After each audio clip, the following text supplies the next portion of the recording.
All right, enough jamming around. Good morning, good afternoon, and good evening, ladies and gentlemen. Welcome back to SATAL 2020. I'm your host, Moltar, and we have a Gold League match for you today. ECV56 taking on Dragon Squadron. This is going to be, I think it's a Napa taking on Guadada today.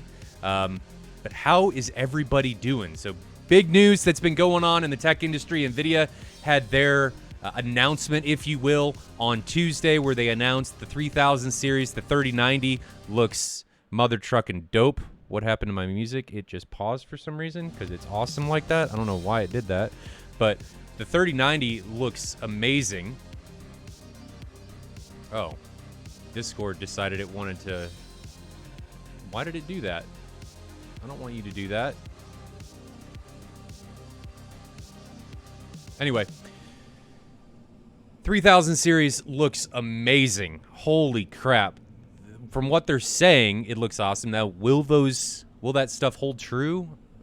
I don't know. We're going to have to see if that stuff's all going to hold true. I'm a little hesitant on what's going to happen because of the in their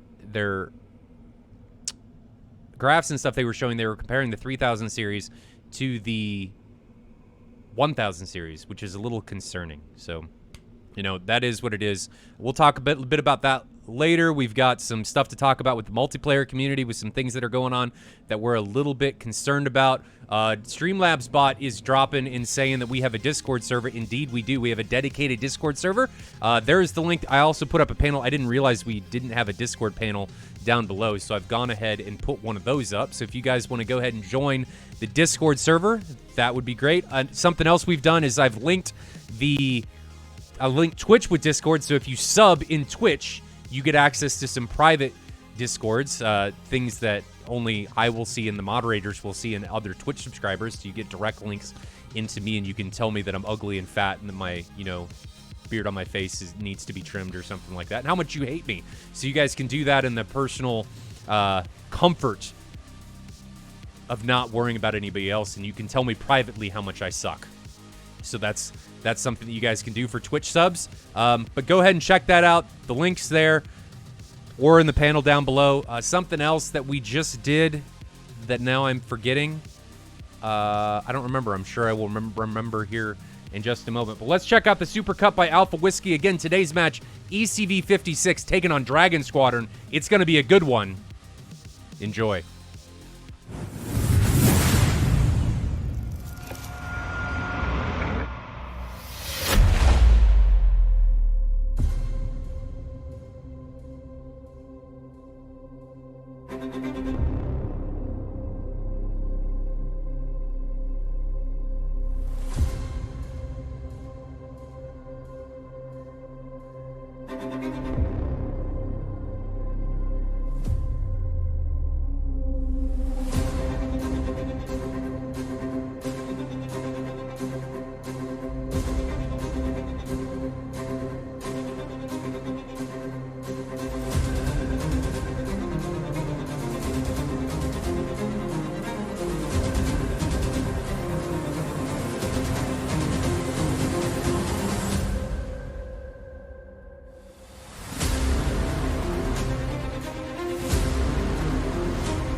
Welcome back, ladies and gentlemen. Billy is back. I thought you died, Billy. I didn't know if like a third hurricane came out of the Atlantic and just swept Florida off the map. I didn't know where you went.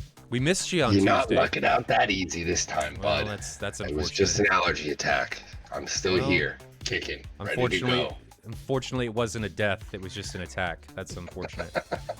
But anyway, quick shout out to Dylan. Thank you for the tier 1 sub for the last 12 months. This is your anniversary. Welcome back. Damn. Hopefully you've enjoyed your stay and we haven't been too shitty of a family, but thanks for hanging out with us. Billy, anything new? We talked about before we went live in the stream, we were talking a little bit about the 3000 series. You didn't know if you were going to do the 3090 or the 3080.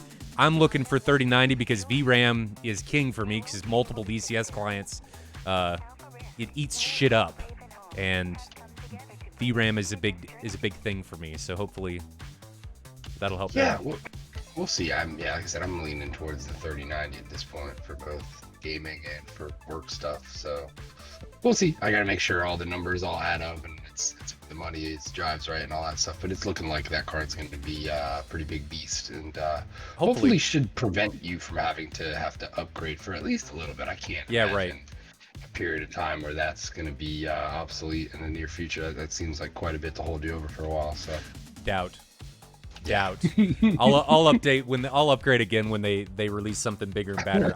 I'm in constant pursuit of the FPS, man. I'm just some people are gold diggers. Like, I'm an FPS digger. I am an FPS whore. I'm all about it. The more FPS I can get. I mean, I got my OLED that I've got sitting next to me to actually fly with. It's 120 hertz 4K, so I'm gonna be all about trying to really push those FPS boundaries. I'm really, really excited about that. One thing that I was concerned about, though, that I mentioned there earlier before we brought you in, is the graphs that NVIDIA showed. Most of them compared the 3000 series to the 1000 series, which was a little concerning. And he didn't really say that explicitly; it just said it in the graphs. So they omitted the 2000 series out of a lot of their media, which was a little strange. So I'm kind of concerned about that. Hopefully that doesn't come back to bite us at all, but it is. I'm kind of wondering if we're going to see as big of a leap forward as we have in the past, or not in the past, because the 2080 wasn't a huge leap over the 1080, but I'm hoping that we see another huge leap like we did from the 900 series to Pascal. That's what I'm hoping. It always felt like the 2 series was like a stopgap until this series of card could really be, I think, put together and polished up. You get the feeling they wanted to put a lot of this into that 2 series, but the technology just didn't seem like it was there yet. And even at that, I want to say there was some stuff we were reading about how people, some of the engineers were saying things had to be crammed in because of the timeline. They just didn't have enough time to really include what they wanted to. And I think some of this stuff, so I don't know, I don't follow that just close. I'm just going off of bullshit I hear from people like you. So I don't know. I just try to go for what I think is going to give you the best results at the end of the day. Yeah, we're going to have to see what ends up happening. Dylan asks, we need more BFM fights. There is BFM coming very soon. Mover's back. Him and I are working together to bring back the Fight for Honor tournament. So that is coming very soon. Be watching for an announcement. It should be happening very, very soon. If you guys are not following CW Lemoyne on YouTube, I suggest you do it because he'll be announcing the Fight for Honor charity event that helps out the Folds for Honor charity here in the next couple days, hopefully. Don't quote me on that, but be watching for that because that's going to be coming back. So we got a lot of BFM action coming in the next few days. But Billy, we are here with Gold League, ECV56 against Dragon Squadron. I'm looking at the ramps right now. ECV56 looks like they have 2 18s, a 16, and a 14. I don't know what Dragon Squadron's bringing, but something I want to say is we've seen a significant decrease in the number of Flaming Cliffs modules that have been utilized. I mean, even with the buff that the Su-27 got a couple weeks ago or last week, there hasn't been really near the number of Flaming Cliffs modules that we saw people flying even last year in the 2019 season. Do you attribute that mainly to the full 5 modules getting closer to completion? Granted, they are still a long way off. But what do you attribute that to? Because Flaming Cliffs isn't banned. No, it's not banned. I think especially looking at something like Gold League, where it's a lot of newer pilots to DCS. I think as DCS grows and time continues on and FC3 becomes more of a thing of the distant past, the people who come into DCS really just know full fidelity, right? So I think a lot of the old guard of DCS player who kind of knew that FC3 aircraft well and mainly flew that even in, with the choice of some full fidelity modules, that is not as much of a common player as it is with these guys who have come into the fray since the full fidelity modules have been really more of a thing. So I think that plays into it in the biggest, where the newer players, they know at full fidelity and there's no reason to go fly an FC3. I mean, for those that have flown at full fidelity and then gone back to an FC3, I don't think I need to really say more as far as the experience and how everything goes, right? It's just not as fulfilling at the end of the day. There's just not nearly as much going on there. So I think a lot of those factors, outside performance, I think Flaming Cliffs 3, there's certain aircraft that have always, when you go to a BFM tournament, for instance, everyone always flies the F-15, right? Because its gun vapor is the best, and it seems to be able to handle itself. It's tanky enough to where it can usually eat a hit or two and still keep going and whatnot. But I think at the end of the day, the newer player is used to those full fidelity modules much more over. So now, something I will say, since you brought up the F-15, is for anybody that doesn't know, the upcoming BFM tournament is going to have G limits put in place, which means we're going to try and follow the Navy and the Air Force's G limits that they put on aircraft.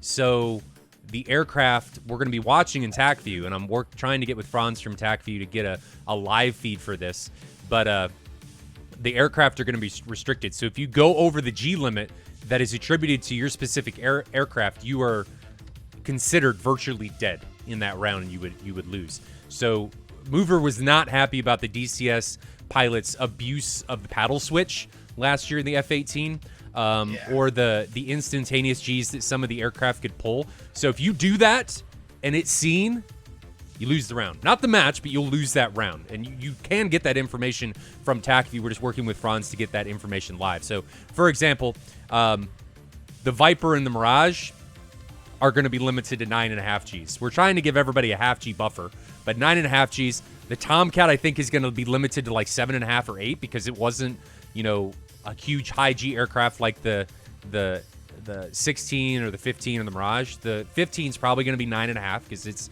a pretty high G aircraft, but you're not going to be able to abuse that ridiculous instantaneous turn rate of 15 Gs or whatever, or 12 Gs that the F-15 has been able to pull in the past. So you're we're going to move away from you're that. Like unconscious dead, or like things aren't going to be right if you're pulling that kind of G. No, one of those planes. That's just the reality of it at the end of the day. So I thought that was. I think that's the way to go. It's going to totally change, I think, BFM for a lot of people. You're not going to be able to utilize the paddle switch. I mean, you can at low speed, I guess, but you're not going to be able to just crank in the G, go over 9G, because I think the Hornet's limited to 8 or something like that. You're not going to be able to do that anymore. We're going to have pylons on because that's how they fight. In the real time, you're not going to. You're not going to be coming into a fight in BFM in a clean jet. That's just That's just not how things work. Tricks people would use, I think, to try to give themselves an advantage. Sure. Going into one of those tournaments. I think a lot of that stuff being thrown out the window here, which rightfully so it should. And I think there needs to be more of a of a format for that across the board that people are kind of following by. You look at F1, right? There's rules for a reason there because people can kind of get a little bit in the weeds as far as what they do to try to win. And I think this is very much so in similar vein, where you have to kind of mitigate those little dirty things people do. Maybe dirty is not the right word for it at the end of the day, but little tips and tricks people use to try to get exploits at the end of the day, which we were talking about earlier in DCS and how we'll talk about here in just a minute when we get into the taxi. Yeah, there we go. And I just think at the end of the day, a tournament like that needs those type of rules to kind of keep it, more grounded, if you will, for better feels there. Right. Dylan, half the fun in F1 is seeing how teams find a way to circumvent the rules. That is true. I do agree with that, but a lot of that requires engineering and shit tons of money and a bunch of smarts instead of just somebody ripping the pylons off of an aircraft and getting an advantage. It's true. That's a poor example, probably, but good point, Dylan. Yeah, it is what it is. Good example, though, Dylan. That's a big part of F1, and I think that's why teams like Mercedes have done so well, because they constantly find ways around it, and they're skirting regulation, right? They're just right up against it. It's not that they're going around it; they're just skirting the rules, and they're right up against the wall of what's allowed, to the point where the FIA has to go back and be like, "Wait, is that allowed?" Okay, it's allowed because what are you doing here? Yeah. I mean, that's Ferrari's done it, and sometimes, a lot of times they get away with it. Sometimes they don't. I mean, that's innovation. That's where a lot of the innovation comes from. That's why it's really cool to be able to watch. Unfortunately, I'm glad they put in caps and stuff now, but still talking about F1. But it provides a pretty significant advantage to teams that are able to spend more. All right, enough about that. Let's jump into the sim. Let's see how these guys are going to get on. Again, this is ECV56 taking on Dragon Squadron. Should be a good one. Gold League, Anapa, I think it is, versus Guadada. We're going to talk a little bit about multiplayer, some of the exploits that are going on. We talked about it a little bit in the past, but let's see how these guys are going to get it moving. All right? All right. All right, so here... Did the top view info change by chance? IPs it's up now. No, type it in the bot in chat, and you should be able to get it. It's real.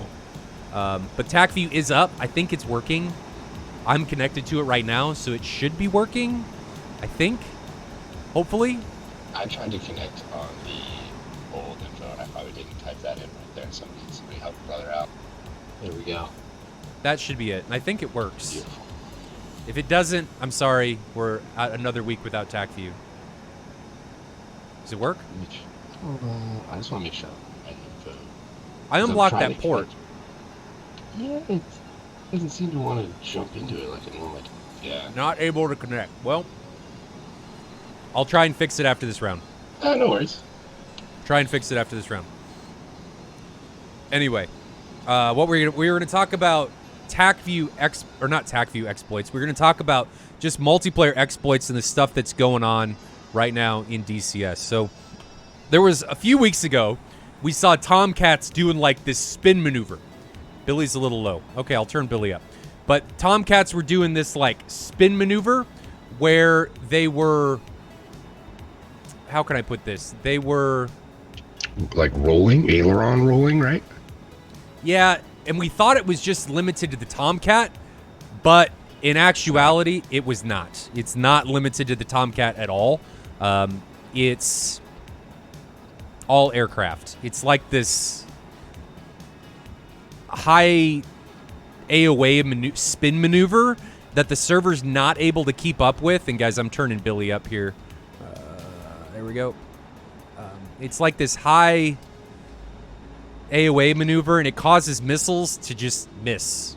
I don't know why. Yeah, like it's such a slight movement by the airframe that the missile shouldn't be tracking that movement, but it is. And right. When the aircraft begins to spin on its axes like that, it causes the missile to spin on its axes. And this is where maybe some sort of aerodynamics wizard might be able to correct me here, but it looks like as the missile begins to spin, it loses its center of gravity almost, and it begins to pitch forward and back. And as it begins to pitch forward and back, it loses air, and it basically just slows the missile down enough to where if it's about to hit you, it's probably not going to hit you, because you just bled that slight,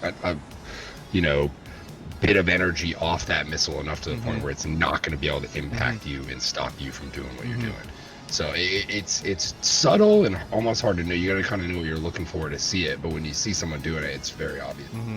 Yeah, and so this is making more of an impact in multiplayer as a whole. We're starting to see people in multiplayer on servers abuse it, and frankly, I think that's ridiculous. I think in multiplayer, if you're doing something that is viewed as exploitive and just spinning in circles so that things can't hit you, that's ridiculous. And in my opinion, warrants a ban on that server, because you're exploiting a mechanic that should not be there. And I understand that some people are going to do that, and some people are like, oh, Moltar, you can do that, and the server allows you. Dude, I do not care if the server allows you to do that or not. It is not something, it is not intended behavior, and I view it as scummy, and I think people that do it, frankly, are kind of assholes, if you will. What's sad to me is the people we see doing it are people who've been around, people who are good pilots who don't need to do that. And it's like, what is the thought process? We'll say there? some of the people. Are we on some like high school cafeteria where you walk in, everyone's gonna be like, holy shit, that dude is such a badass. It's like, no, dude, it's like, it's obvious to everyone that you're cheating to try to do what you're doing there. And it kills me that we all go in there to do all this stuff, and you have people who go in there and take it to that level because they need that like self gratification to like, I'm the best. And it's like, well, yeah, you may have the most kills on the scoreboard, but what method did you take to get there? Like, is that really something to hang your hat on at the end of the day? And I think most people would agree it's absolutely not, So, well, guys, I want to real quick. I want to point out that we're not talking about SATAL. In SATAL, that shit is banned. If I catch somebody doing that now, they lose the round. Not the match, but the round that takes place, because that's unsportsmanlike, and that has no place in competitive play. Nobody wants to see that at all. So I understand that sometimes, we saw it last week where you're gonna do something where you're trying to defend something, and you're gonna aggressively crank into a turn, and a missile may look like it hits you, and it doesn't cause damage. Dude, I totally get that. That's always been part of DCS. You're not actively trying to game the system at that point. You're just trying to get away from something. And, sometimes you're going to die. Sometimes DCS is like, you don't take damage. I totally get that. But we're talking about specifically in multiplayer where you're in public servers, and if you have to stroke your ego to the point where you have to game the system and exploit things to get kills. And the example Billy's talking about, somebody who's flying at like 40,000 feet, and they get missile shot at them, and every time a missile would come, they would just barrel roll and spin in circles. And something's going on with maybe they changed something in netcode, I don't know, but something's going on to the point where the missile just doesn't cause damage or just misses you. So it just needs energy. There's just the air's too thin up there. It just bleeds all the energy right off. The missile would not move. It's not going to react to that type of movement like that. So I don't know. I just think it's something ED, if you're listening, you need to address it. That needs to be looked at. We're the beta testers. We're here to find these things. Yeah. And maybe an actual ticket's been. I never seem to know when it comes to the tickets and the forms and what's actually a bug and what's been there forever and what hasn't. They make it impossible to know what is actually going on with some of this stuff. And I think that's by design. But at the end of the day, we need to be able to have an easier method for pointing stuff out like this to them, because it's clearly a thing, right? But now one of us has to sit down and do 2 nights worth of work to be able to put something together to make an example of it. And I think I can't really fault ED for this, because in all honesty, during their testing, it's stuff like this that they're not going to find. I mean, you're not going to find it until you get people that are trying to find ways. And this is part of competitive DCS, and Dylan brought up a good point when he was talking about F1, that they're going to find ways to game the system. People are going to find things to abuse and try and use them until they get banned or taken away, right? I totally get that, and I'm not faulting ED for any of this. So ED, if you are listening, I totally get that this was missed, and maybe it's going to be a pain in the ass to fix, but just please fix it, because nobody wants to fight people that are doing shit like this. It's not fun, because you got somebody dead to rights, and then they do something, and the missile's like, oh, where'd it go? Where'd it go? And he's just gone, or the missile's just freaking out and doesn't know what to do when they should be dead. And it is what it is, but Billy and I are just trying to bring awareness to the community that shit like this is going on. I was hesitant too, because it's you go showing this and you're going to get more people doing it, but the hope is that more of you guys are, when you're going into these public servers, you're watching your TAC views afterwards. I think we preach that quite a bit here. It's important not only to make yourself better, but you find stuff like this. Like the amount of times we catch people cheating or doing stuff or subverting this or subverting that when we watch those TAC views is ridiculous. So I hope more people who go on those multiplayer servers start watching those TAC views at the end of the day, because when you find that stuff, it's important to point it out. It helps police the entire community and get that type of trash out of there, because nobody wants to go on these servers and have to, what are the odds today that I actually get a fair, balanced chance to be able to come on here and fight people, just because the fact that all these exploits exist within the world and whatnot. So I know, obviously, as you're saying, you're never going to root out all this stuff. People are always going to be, that cat and mouse game is always going to exist to some degree, but it just feels like some of this stuff right now is a bit above board with that, so it needs to be it needs to be sorted, I think, at the end of the day. Billy's mic quality has decreased. Perhaps he has noise reduction. He sounds okay to me. I had the noise reduction on. Yeah, it is. Let me turn that off. Maybe that makes things a little better on there. stuff going on in here the other day. That sounds better. Yeah. Good catch, Task Force Trident. Good Yep, catch. yep. Okay. So, guys, we just want to make people aware of stuff like this. We totally get it. Looks like ECV56 is departing. But we totally get that ED can't... I'm not putting this on ED. I totally get it. No, for sure. But I just want to make as many people aware so that when you guys get done with your fights and then go look at tac views and stuff, you guys can be like, dude, look at this.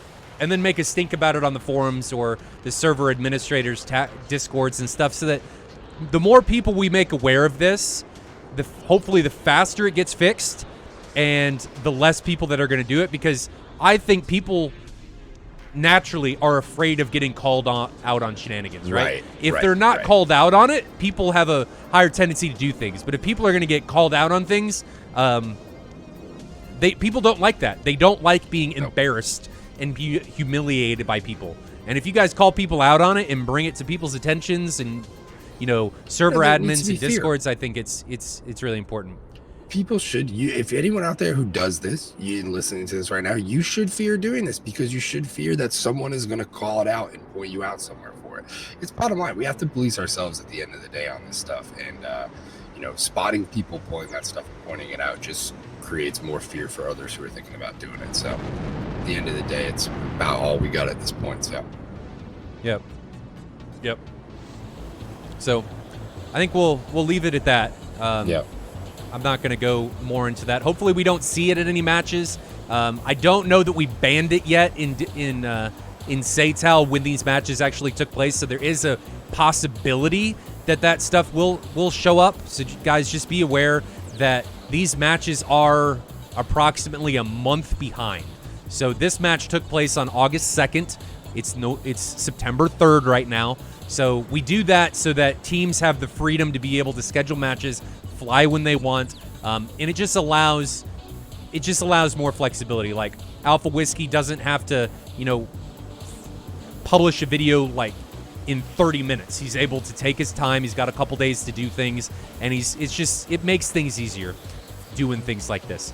Something else that we're actually talking about, Billy, that Alpha brought up as a possible good thing to do was, since right now I require teams to submit aircraft that have internal jammers, because jamming right now in SATAL's banned because it's an exploitive. If you jam, you can do a lot of the same things that are happening with what you just talked about. The missiles, maybe did he have jammers on? It's difficult to tell via tac view. Oh, that's true. You should go back and look at the track and see if he had jammers on, because there's stuff with jammers that can cause missiles to miss 100% of the time too. So jammers right now are banned in SATAL because of that. But my point was that right now, if you fly an aircraft that has internal jammers, you have to submit a track to me so that I can go back and look at, like, a personal first-person track, so that I can go back and look at it and make sure if it came into question, like if somebody said, dude, he was jamming, I can go back and look and see if you had your jammer on, right? So Alpha Whiskey brought up a good point and said, dude, why don't you just have everybody submit their first-person tracks? Because then for the supercuts and stuff, we can utilize first-person views. Yeah. And for these live streams, like if I get the 3090, we can start putting up first-person cameras, which would be fucking amazing if we're able to utilize all of that. Like, I can give you guys a first-person view from a couple people in the match, which would be amazing, which would be awesome. Especially if we sometimes we'll know, like, just to go back for an instance, that most people probably are familiar with the Epic Ninja Cheese, right? Like, it'd be nice that, we know the stream's about to come on. We know this is going to take place in it. Have that view ready for you guys to be like, okay, here, let's get on board for the ride for this one and watch how he pulls all this stuff off. So yeah, I think that would be a really cool addition to the program here to give everyone that type of perspective. Yeah, it was really cool. I had thought about that, but seeing how there wasn't really a lot of pushback from people submitting their own tracks, I think it's just kind of another thing where if people just compile their own tracks and send them to me via a private upload server. I know some people don't want those being public because some people don't want them. Some people have a bad day and they don't want people being able to ride along with them. But if they sent them to me in a private private message or not a private message, but a private Google Drive, I think it would be amazing. And that As epic someone who Ninja forgets Cheese to turn their RWR on as often as I forget to turn my RWR on, it'd probably be a track I wouldn't want you to watch it.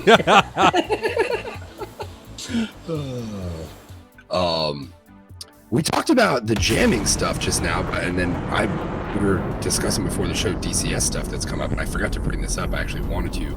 The third-party radar company that wants to create the module for DCS. What? I don't know if anyone saw this. I have not heard this. That. Oh yeah, there's a third party. They put up a forum poll. I'll actually grab it because everyone needs to fucking vote on that shit. To add a third-party radar module to DCS. Oh, IADS. Which would also increase. Yeah. IADS. It would also increase jamming capabilities as well, I think. Let me find the link. Dude, there is already an AIM-54 being launched. How far was that? Man, they're off to the races, folks. I mean, the Mark 60 from 70 miles, it's not out of the question. I mean, if you can catch somebody with their pants down, this thing, and I'm going to turn off our cameras here, this thing is, or I'm going to turn off my camera. Let me fix this. This thing it's got some juice. She can make things happen. So let me. What am I doing here?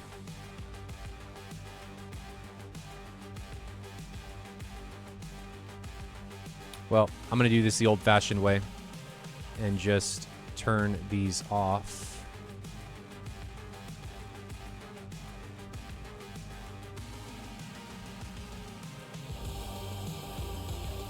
There we go. Sorry about that, guys. Had to turn those off. I gotta fix that.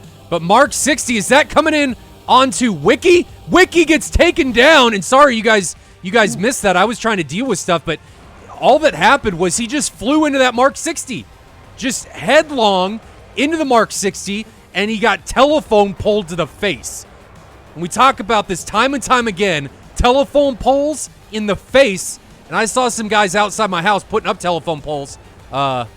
It's a bad time. It's a really bad time. I'd rewind. You guys didn't miss anything. He didn't defend. He got caught with his pants down with his penis in his hands and just face smiled by the telephone pole. I don't know what happened. It was from the distance it was launched. I'm guessing it was coming straight down at him. That would be my guess. That would be my guess. I don't know. I mean, but that goes back to me saying 70-mile shots aren't necessarily bad, because when they climb like they do to 60 or 70,000 feet, they just drop out of the stratosphere and just demolish their intended target. The Mark 60, man, you guys have got to respect. You have got to anticipate that somebody's going to shoot a big old telephone pole-sized boomstick from 70 miles away, and it is going to reach you if you're still at 40,000 feet at Mach 3. It is going to happen. To quote Jaster, ignorance is not always bliss, as we just saw. Well, yeah. to quote Jester, Jester at that point would be like pew pew and just jump out of the cockpit. I was to refer to Jaster from the chat. Oh, sorry, maybe I got like you. I got you. But man, first casualty. That is unfortunate, Billy, and that in my eyes really puts Dragon Squadron on the back foot.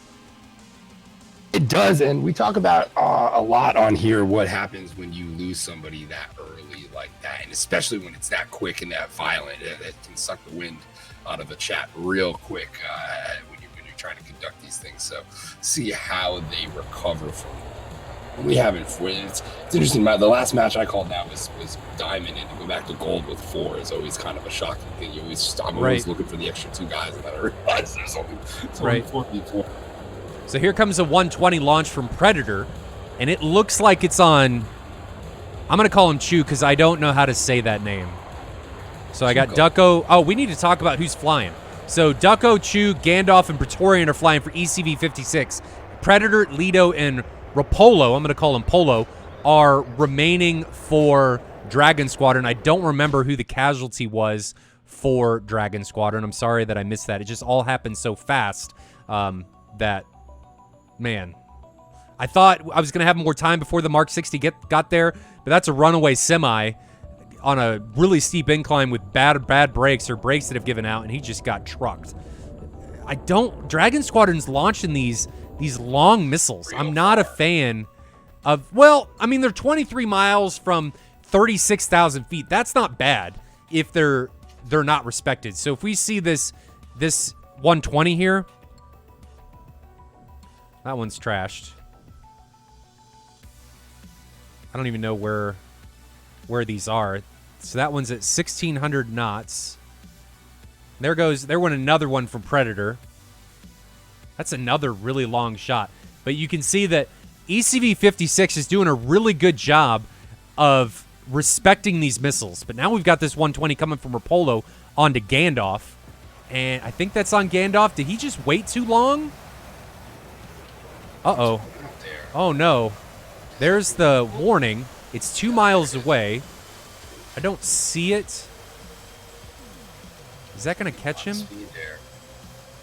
I still don't see it. It should be right behind him. There it is. I still don't see it. It's the blue dot at the end of that con. Is it? Yeah, I think. I feel like it should be closer than that. There it is. Yeah, maybe that's it. There it is. Yeah, no, no, it's right there. It was above him the whole time. So yeah, it's 0.7 miles away. And now if we look at Duco, he's got a 120 coming on him. Did he get caught too high? There it is behind him, 1.2 miles away. And why are my cameras back? Cameras, you need to go away. Cameras. That's like gravity train. Why are you here? Get rid of that. There we go. I just turned on the wrong one. So that's gone. Anyway, so the ECV56 is doing a good job of defending these missiles as they get the pitbull warnings. They're not trying to hold on too long and, wait for that launch to get a better PK shot off the 120 that they're trying to hold on to. They're doing a good job with that. So they get the missile warning and they immediately defend. They're using the split S effectively. They're not slow, so they're using their energy to be able to get away from these missiles really well. I just like it. Dragon Squadron says it's a very Spanish word, difficult to pronounce. Is Spanish for cabbage? Cabbage. What? That's an interest. It's like bad Lego. Can I get the name behind naming yourself Cabbage? I need insight into this. I'm Please. curious. Dragon Squadron spaced out quite a bit. We're seeing ECV56 a bit tighter, a bit closer to be able to kind of cover one another. But at the same note, I feel like Dragon Squadron is doing a decent job of trying to spread out ECV56, but they seem to be fighting that pretty well. Now Gandalf's got a 120 coming in on him. Let's go to split screen so you guys can see the map and everything. It's above him, 0.7 miles. And again, they've got a high enough energy state so that they can wait. Oh, but he may have waited too long. Oh, no, and wasn't aggressive enough defending that incoming shot. And that was just on a glide. That thing barely had enough energy to be able to reach out and poke him in the pooper. And that was like Poseidon's kiss. You drop one, it comes up, barely has enough energy to give you that little love tap. And that's exactly what happened. It barely had enough energy to be able to come up and tap him. But that was all it took to be able to take Gandalf out of the fight. So we even the numbers up here a bit, right? We're 3v3 3v3. But now Lido has a 120 coming in on him. He preemptively notched pretty well on that. He's just running now. He's not overly fast. He's fast enough. 500 knots. He looks like he's going to be able to run away from this without a problem as long as a ninja squirrel doesn't jump out of nowhere and take him down. Yeah, he's able to get away from that. Yep. There it goes into the ground. Boop. Yeah, and doing really well with the terrain map in there. He is, staying treetop level, and I really feel like that is one of the best ways to evade those missiles, when you can really get down on the deck and fly that, what was it, nap of the earth, as low as you can over top of those trees. You make it so difficult for that missile to track. Oh, no. Oh, no. AIM 54s are on their way to That's Rapolo, close, too, and dude. Rapolo That's is close. in deep doo-doo, and he That's gets not- you don't get that pulverized by the first one, and the second one, it's like the 1-2 punch, but the one knocked him out, and he's already on the ground, and the second one's just like, ha ha, you're on the like ground, and just hits him in the face again. Like UFC where the guy's knocked out and the dude just runs up and just tags him in the Bam, face. bam, bam, bam. Yeah, exactly. That's exactly what that was like. All right, man. All right, stop. He's dead. He's dead. So that's really unfortunate. Yeah. Lito's now got a 120 coming in on him. So let's jump to his view. Whoo, baby. He about got the ground. Ninja Squirrel about reached out and touched his butt. Reached out and touched his behind, but just barely missed. I mean, you could see it trying to reach out and grab him, but it just didn't have quite enough oomph to reach out and get him. That's, ooh. And it's still chasing him. 0.5 miles now back there. But, man. He's going to need to get the maintainer to clean the dirt and shit off the bottom of that 16 after that one. Yeah. I'm sure he was screaming. Yeah. Or leave it as the memento for the next pilot. And be like, bro, did you see how close I got to the ground? Dude, why is there a bunch of tree branches stuck in the bottom of this thing, man? Billy, one thing I will say about this round that we've seen so far is no respect for the Phoenix. They definitely almost. I until you called out the Phoenix shots, I almost forgot that there was a 14 in this match. So I think that's very, very valid to point out because he seemed to hold his punches on the opening round there and seemed to fade into the rest of the match until it came time to shoot for the most part there. Right. Here comes Ducko releasing a couple of 120s onto Lito, and Lito is flying low. Let's jump to his point of view. Lito is... Oh gosh! Yeah, I was gonna say, Oh, that dude's no. uncomfortable Oh right no! there. Ground, undefeated, claims another victim. And that was Ducko, who we just saw launch a couple missiles, and Lito is now running from them. But Ducko, sorry we missed that, guys. I didn't anticipate him just flying Me either. headlong into the ground. He turned down, and I was like, even from the angle we were at, the proximity of the trees to the camera, I said, "There's no way he's getting out of that one." That's tough. I've been there though. Sometimes you jig when you should jive and you end up with a tree. Sometimes you go down when you should go up, and unfortunately, a lot of times when that happens, the ground is closer than you think, and it doesn't move. Unfortunately, the ground has a really hard time of getting out of the way quickly. It just doesn't do it very well. I'm gonna But we're- reluctantly translate this question in chat from Russian and see what we get here. We're down to a 2v2. Dragon Squadron, I thought they were just shit out of luck and was getting pulverized, has now pulled it even. Ducko, flying into the ground, has equalized the sides at 2 apiece. And I like ECV56's positioning here a bit better. Praetorian has just launched a Phoenix. We can see that taken off right now. There it goes. And it is coming in on Toledo. And we're going to grab that Phoenix. Here it comes. And these Mark 60s burn for a long, long, long time. Is it going to make it over this hill? Oh, it hit him. I thought that was, he turned back into it. Yeah, okay, that was. Oh, there's- no. He could have line of sighted that. And free your mind to answer your question. I don't believe there's any 100% Russian-speaking teams. I know there's definitely some teams out there with some Russian speakers on it, but I don't know if there's an all exclusively Russian team. Bolton might be able to.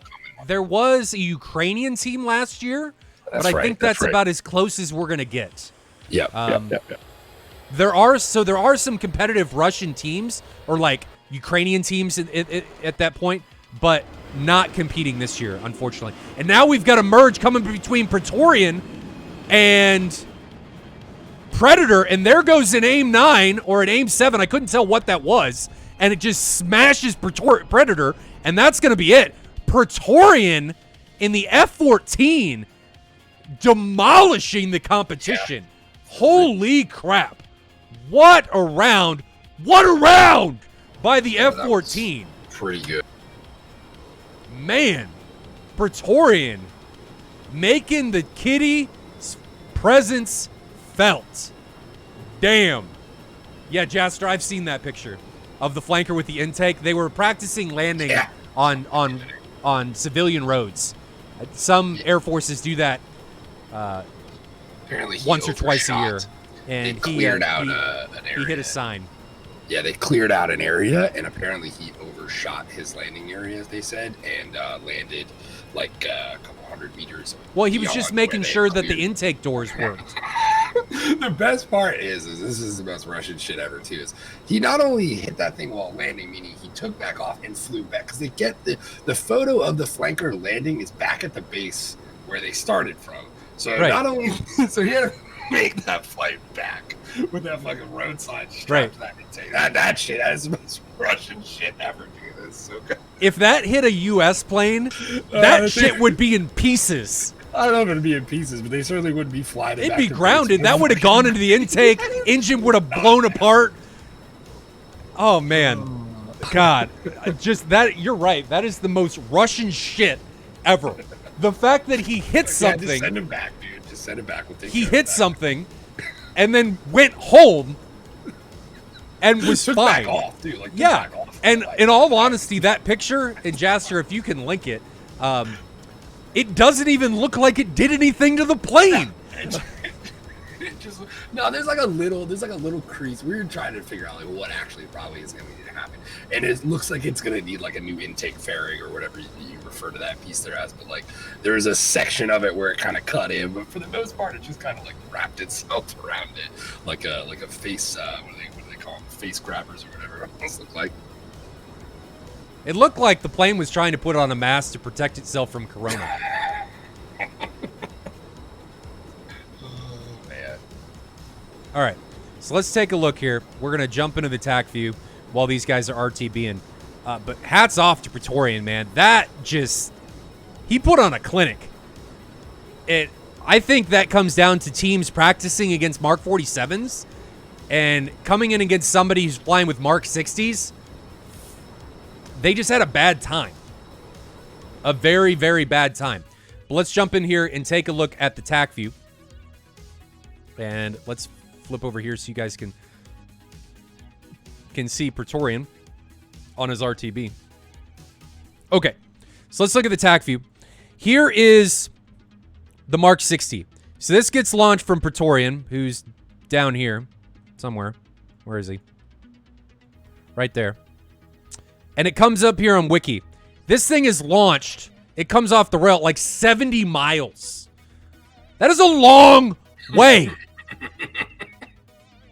But it's at almost Mach 6. Holy crap. Oh, it's at 60,000 feet at Mach 5.5.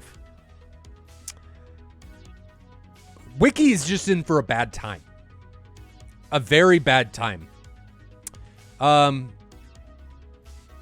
Yeah, this is like if he booked a massage, but he was expecting like some dainty little girl to come out, and he got Big Show from the WWE. That's how I'm equating this. And the missile, how far away is this? The missiles, when it's under 20 miles, is still almost Mach 4 at 65,000 feet. This is bad. This is very, very bad. And I think what happened here is I don't know that he got a missile warning until about now, because it's so high that it just comes virtually straight down from on top of him. And it just bamboozles. It hits him at over Mach 3. There's nothing he'd need to defend this early. So that's a good shot from Praetorian. That's a great shot from him. People need to utilize that shit more. But he kind of digs his own grave that he's at 45,000 feet. Yeah, and he's in a 16 too, right? Yeah, there's not enough wings. There's not enough wing space to catch lift at that altitude. You're fluttering around. Well, he is because he's at Mach 1.7. He's moving fast too, but the moment you got to turn or do any type of maneuvering that high, you're going to bleed all that speed, and you're just going to be floating there. In all honesty, though, I think since he's that fast, I think if he would have defended, say, 15 miles or 10 miles, he probably could have gotten away, because the amount of distance that he would have covered at Mach 1.7, the missile would have had to pull massive amounts of adjustment and bleed huge amounts of G or energy to be able to stay with him. He probably could have done something, but the fact that I don't know. He should have seen the missile contrail at some distance. If you wait till Pitbull there at that speed, at that altitude, you're not going to be able to maneuver quick enough. You can, like you're saying, if you know he's probably going to shoot and you anticipate it and maneuver well ahead of that missile getting to the Pitbull range at that altitude, you're going to be fine. You got enough speed, you got enough altitude to do whatever you want. But if you wait until Pitbull at that speed, at that altitude, that you have to turn the plane far too quickly to be able to utilize any of that speed or altitude. So it's like if you're cruising around that high, you've got to be anticipating whether it's a 120 these days or whether it's a Phoenix. You just have to be anticipating that shot, because if you're not maneuvering ahead of it, you're just going to die up there. Right. The missile that hits Gandalf, when it hits him, is at Mach 1. That thing, if Gandalf would have aggressively turned, which I think he needed to, serpentine even a little bit, that missile wouldn't have hit him. I think it was just, maybe he thought the missile was defeated, but man, if I see something like that on my RWR that's that close, I am most definitely serpentining at that point. So he just, I think he got complacent, and the missile did not. And the missile, that was a try-hard missile, man. He was determined to be able to do that. It looks like Praetorian ran out of fuel, but it doesn't actually matter because their F-16 landed, so it doesn't matter. Oh, okay. We're gonna watch him coast down. But that's really unfortunate. If he would have defended that would have ended up being a 4v3 at this point. And Dragon Squadron actually does pretty well at equalizing things. They after that first Phoenix, and really, well, I can't say they do pretty well because Rapolo gets caught at 36,000 feet against a Tomcat. Guys, don't do this. No, but I think he was in a little bit of a difficult position there. I'll back him up on that. He kind of had to try to check there, but at the same note, you're absolutely right. Getting that close against the 14 is going to end poorly almost every Yeah, time. I mean, how close are you here? 12 miles. Don't do this, guys. Don't do this. If you know you're against a Tomcat, do not allow yourself to get this close at over 30,000 feet. You are going to die. Like, there's a lot of validity to what you're saying there. Have you played Skyrim? No, my roommate used to play a lot. Okay, so in Skyrim, there's giants, right? And if you get too close to a giant, they have giant clubs. And there was this bug in Skyrim where if the giant hit you, you would get launched into the stratosphere. Like, you would take off at Mach 7 and you would just go tumbling. You fly halfway across the map. Easily. And that's what I feel they're playing with here. It's like you're an adventurer, right? And you see a giant and you're like, I'm going to see how close I can get. And the giant's kind of walking around, and then he sees you.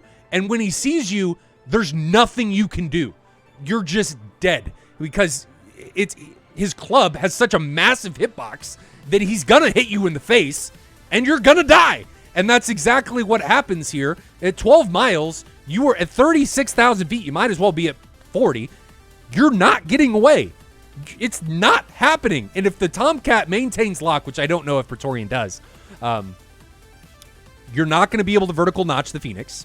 You're not, I mean, if he doesn't, you can, because the seeker head on the Phoenix is bupkis. But you're not going to be able to vertical notch it. You're not going to be able to notch it. You're just going to die. And that's what happens. So do not let yourself get this high while you're being this close. You can be this close to a Tomcat. You just got to be significantly lower, or you're going to have a bad time. Yeah, those things come uphill pretty darn quick. Like, I think they hit him while still under power. They hit him at, they're increasing Mach as they're coming in there. And it hit him while accelerating. Yeah. It hit him at Mach 4, Billy. Like, frankly, and it looks like that 14 could have both of those guys. Oh yeah. No, he wasn't able to pick up. Leto's at 10,000 feet. Leto is in the correct position, right? He's in the right position. He's getting close to a Tomcat. He realizes that, man, he's got some long boomsticks. I don't want to get close to him and not have a place to go. So he can line aside it. He can very easily. He's in thicker air. He's more maneuverable. He can notch, so on and so forth. But Rapolo, he dead. He definitely dead. That's like getting hit by a railgun at Mach 4.2. That thing doesn't even need explosives. Just slicing right through you. You're just going to die. It's still, it hits him at Mach 4.25. Yeah, that's that. And the simple fact that when it's less than 1,000 feet and it was at like 3.7, that's how much speed it picked up in that last little bit there. Yeah, yeah. So well done by them. I like the positioning from ECV56 a bit more here. I would have liked to see them high though. All of their guys are low. Ducko's at 5,000 feet. Chew's at 5,000 feet, and Praetorian's at 3,000 feet. So I would have liked to see them high because they're removing all of their situational awareness being this low. So when you're extending, climb, especially when you have the numerical advantage, right? Get somebody to recommit, utilize their data link through PPLI, and go from there. So I would have liked to see them climb, which Praetorian does after he recommits. So I do like that. If we see Praetorian is now at 13,000 feet, good on you, Praetorian, for doing that. That's well done. Let's see what ends up happening here. Ducko puts a 120 out onto Lido, and this is when Ducko just flies headlong into the ground. Let's take a look at. Well, does anybody know the hotkey for first-person view in TAC view? Can anybody look at that? My TAC view bar is hidden behind something. Which I guess I can. No, that's not going to work. It's hidden behind something. F5. All right. There we go. Yeah, that's the ground. Okay, so let's see what happens here. So we're riding along with Ducko. He releases a couple 120s. 480 knots indicated 5,000 feet. I guess he just forgets that you can't split S at 7,000 feet when you're over a mountain. It's just not going to work. It's just going to be a... When I saw him pull that one, I was like, oh, I've been there, man. That's down when you should have went up, dude. Yeah, that was one of those times. So he takes himself out, now down to a 2v2. I think he just forgot how high he was. Does anybody know? So we're in third person, but I want the free camera.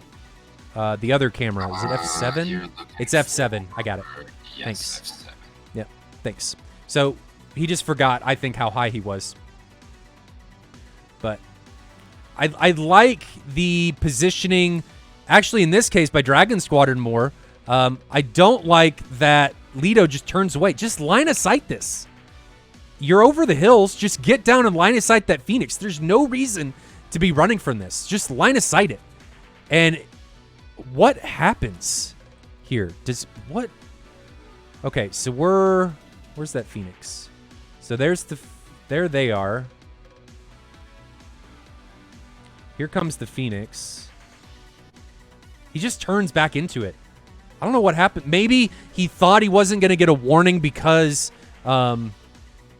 he was in a bank turn, so he didn't realize that missile was coming. Because he's in a bank turn virtually this entire time, right? It's, yeah, he's in this bank turn, so maybe he just doesn't get the RWR warning. And he just turns right into that missile. He gets facialized. Unknown facial. Bad time. Yeah, recommitting when someone is hot pressing on you is always a very dangerous thing. You've got to try to get some sort of advantage by pulling yourself off their sensor. If they can see you as you're turning back around, it's almost undoubtedly. In his defense, I think he realized here that he doesn't have Tomcat nails at this point because I think the Tomcat Praetorian started sorting on Predator. And then he goes into a bank turn, and now he has no nails because he's in a bank turn. He's in a blind spot on his RWR. And then he just turns right into this Phoenix. Yeah, just bad timing there. And that's like lighting a firecracker off in your hand. Yeah, because not only, like, me as a pilot, if I'm chasing somebody and I see that vertical closure start to come back around and I'm in good parameters to shoot, my face lights up because I'm excited because I know I'm about to get a kill. If I know I'm at about 10 miles and I see that vertical closure go from like 100 start climbing up real quick into 6 and because you know that missile is going to catch them, that warning is going to come on at a time where the last time they need to be able to turn and maneuver, right? If they try to maneuver as they're recommitting, you're just going to blow all your energy at once and you're just hanging there at the end of the day. So trying to you blowing your load all at once isn't really good. So you want the endurance. You don't want to just go. Nobody wants to be a Minuteman. You don't want that. So you gotta go for a while. All right, moving on. What happens? This AIM-7's funny. It almost looks like it commits onto Praetorian. But I think what's actually happening is the missile is so slow that it has to pull so much lead pursuit that it is at a 90-degree angle to Predator for an intercept. That's hilarious. I mean, look how much it's still trying. It is still trying. Those big fins acting like straight wings are still allowing it to turn. It's still working. Daveg, the RWR, if that's what you mean, definitely does have a blind spot. It's your lift vector. It doesn't see above or below you. It sees cones out around you, but it doesn't see above or below you, right? It just won't. So Praetorian ends up running down Predator. I really wish Predator would have kept running and gotten back in here into the hills to be able to recommit. I don't know if Praetorian lost radar lock. I think he has it the whole time. And who's guiding what? The Phoenix? Phoenix is an active missile. It doesn't need to be guided. It's active. But the AIM-7, it's he doesn't lose radar lock. I think he has it the whole time. It starts to turn back towards him. I think it's turning towards Predator. It's just so slow. Its calculated lead pursuit is way out in front, so it looks like it's on Praetorian. That's what it looks like. Yeah. See, it would have, if we look right here, it would have intercepted him. Like if you drew a line here, it would have intercepted him. So that's what it's doing. But it's funny that the intercept angle would have actually been behind Praetorian. That's just funny. But anyway, guys, we're going to get set up for round 2. ECV56 leads right now 1-0. Do we think that Dragon Squadron is going to come out respecting the Phoenix? Or is Praetorian going to come out and provide another show? Hold on tight. Round 2 coming at you. Let's wait and find out.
Welcome back, ladies and gentlemen. Billy, what was your take on that after going through the TAC view, after seeing what happened?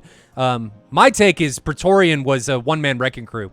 You might as well have had a wrecking ball strapped to his F-14, and he was just ramming into everybody's face. Yeah, no, there was quite a bit of that going on there. Praetorian really kind of muscled his way in towards the latter half of that. I think he started out things a little slow in the beginning there, which is not normal. We normally see the Tomcats kind of come out and start throwing haymakers pretty early on in the affair, and this seemed to wait. He kind of laid in waiting until the latter stages of the match and really showed up and kind of won it. I think we can make the point for ECV there, at least put them in a very good position to walk away with the win. What do you think they need to do, aside from respect the Phoenix, in order to try and tie this up and send us to round 3? What do you think needs to happen? Difficult to say there. I think they need to continue to do a decent job staying tight and staying in good formation like they were in that first round. So hopefully we can see that out of them. I'll say this. It looks like there's been a pretty big improvement from the last time we saw Dragon Squadron fly too. Those guys look like they have gotten their act together quite a bit more than Oh, last for time, sure, and for sure. certainly maneuvering around these ECV56 guys quite decently. So I don't know. I think it was a pretty close match in that first one, maybe a little bit closer than the score may have led on to. So I don't know. I want to say that this is going to be a fairly close one, but I think with Praetorian flying that 14 the way he is, you're going to want to keep an eye on that for sure. That could be pretty good here. Does anybody know who Praetorian's Rio is? We got to give credit to those guys too. Yeah, Malvo. Malvo? I'm gonna go with Melvo. I have no idea. I'm sorry, guys. I know I butcher names. You guys they're from South America. I think they're from Argentina. Is that where you ECV56 is from? Gandalf, is that where you guys are from? That was Dragon Squadron. I think it's from Chile. I think it was Argentina. But maybe it's just South America. South America. Yeah, I America. think so. One of the guys we work with at Athena, I think, is buddies with the Dragon Squadron guys. I think he was saying they're all out of Chile, I believe. The Dragon, at least. I got you. Okay, I got it right. Argentina. Argentina. Squadron is Chilean. Okay. Okay. All right. I'm trying to. South America. There's so many Nice. squadrons. It's really cool though to see squadrons from like specific countries. It's Yeah, almost like the real. World Cup of DCS. No, we do, like, I think more so than a lot of stuff like this, we have such an interesting collection of countries around the world that participate. It's always interesting to me to see what countries are around the world where there's, guys like myself who have a passion for air combat and military aviation. And I don't know, that's been since getting into DCS and doing SATAL has been one of the cooler things to kind of see what countries and what groups of people around the world have like a passion for this stuff like we do. So always cool to see. Yeah, it really is. But on that note, let's jump into the round. We're going to watch Dragon Squadron and their 16s depart from Guadada. We should only be on the runway, on the tarmac at Guadada for just a minute before they take off. But I'm really anxious to see if Praetorian is going to be back out for blood. Chat, what do you guys think? Let's check it out.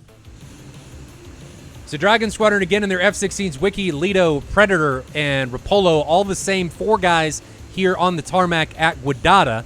I'm really anxious to see if they respect the Mark 60 a bit more, or if they take more Mach 4 telephone poles. I really hope not. But I really think, Billy, that the biggest thing that happens is people train against the Mark 47 and are flying against the Phoenix like it's a Mark 47 and it's actually a Mark 60. That's like training against a Camry and it's really a Corvette. Looks like these guys are departing. So we timed it pretty well. There goes Wiki and Rapolo. Now looking at Lido and Predator here on the ground. Any anticipations, Billy? What do you think? You think we're going to see an AIM-7 kill? We almost saw one in that last round.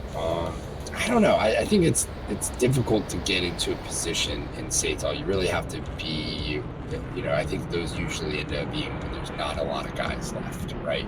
Those situations. Majority of the time, I think when you're going to fire, at least in the early parts of the rounds, you're checked in most cases, right? An AIM-7 is usually just to ding someone's hardware, because in most cases you're not going to have the time needed to hold that lock to follow through most of the time. By the time you get close enough to finishing that off, somebody's going to be shooting at you. So I think really it boils down to the AIM-7 is does somebody have one left when there's not a lot of players left in the round rather. So I think that's probably the bigger factors for the AIM-7 there. Right. Yeah, we'll have to see. With all the 16s and stuff, we've seen a significant decline in AIM-9 kills. Because most of the 16s don't carry AIM-9s. They just carry 6.120s. And when the X is not involved, I think it's smart to not take an M. You're better off on the 120 with the improvements to it. Oh, yeah. I mean, the improvements, especially at low speed and close-in angles, and it's a turning performance of both the B and the C, it's gotten significantly better. Better. So I think, in all honesty, it's a more difficult missile to get away from in close, because you got to notch it. Otherwise, you're going to die. You can't flare a 120. It doesn't care. And its ability to reach out and catch you even when you're cold away from it close enough, right? If you're close enough, he can be moving, away from you as fast as he wants, and it's still Right. going to pick up and catch it close enough, at the normal distance where you would normally fire an 8-9. Like I feel like it's going to do a better job catching a cold bandit than a 9 would. So Right.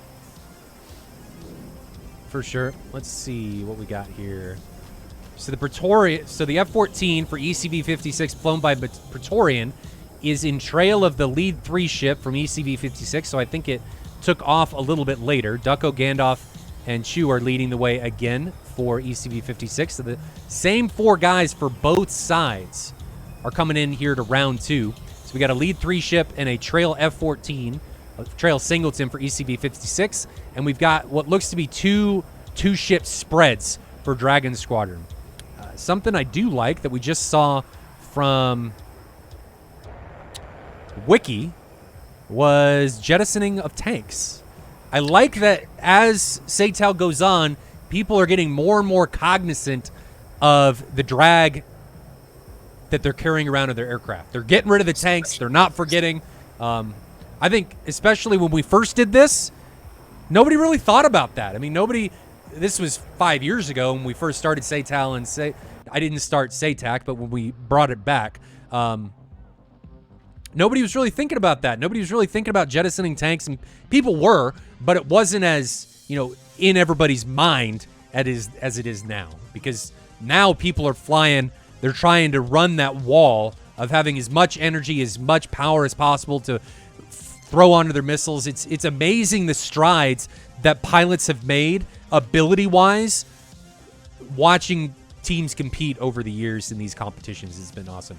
Quick shout-outs to Mel, who rated with 17 about 8 minutes ago. Welcome to all of you. If you guys are just joining us, this is SATAL 2020. Pilots, or the teams that are competing right now, are ECV56 and Dragon Squadron. ECV56 is currently up 1-0. And then shout-outs to Dagwood, who subscribed for the 2nd month for the Tier 1. Thank you very much, and welcome back to the family. Hopefully you are enjoying your steak. Navy Doc asks, am I enjoying my Black Hawk?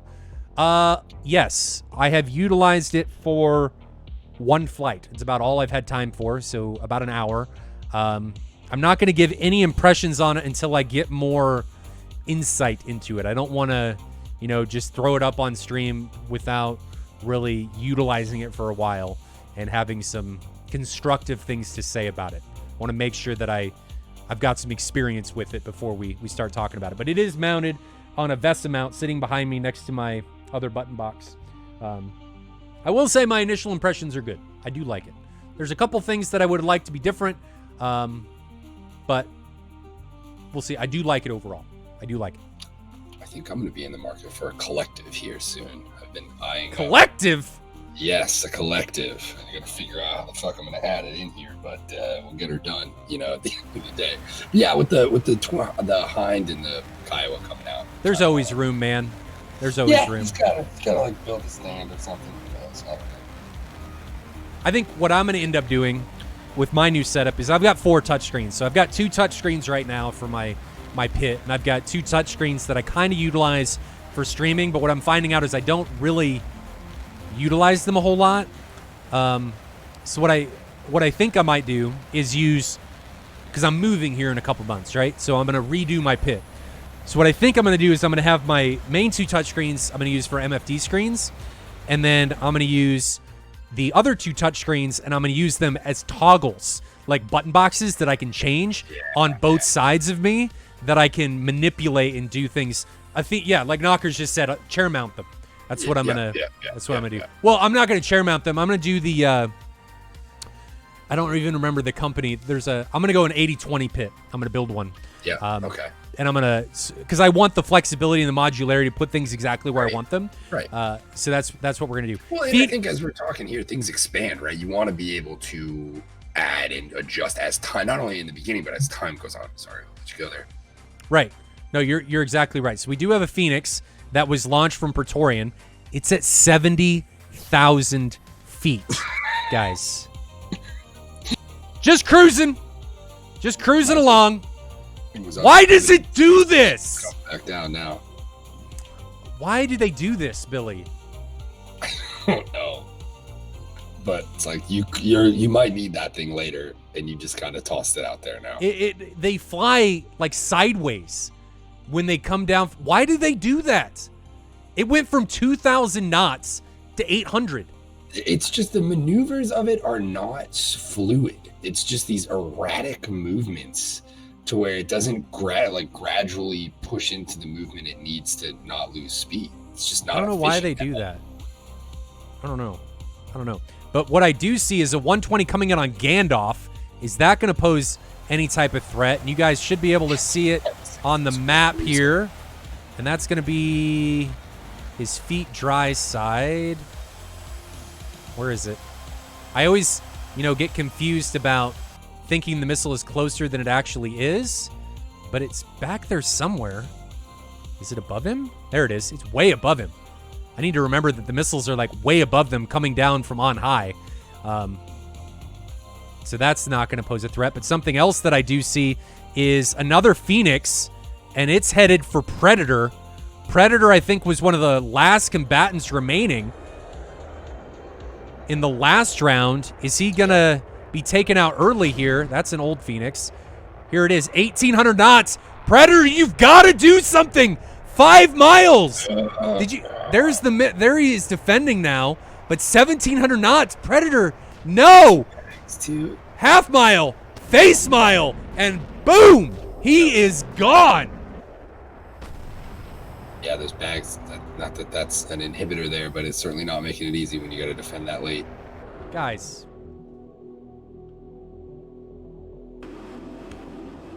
There it is, folks. 40,000 feet. Not a good time.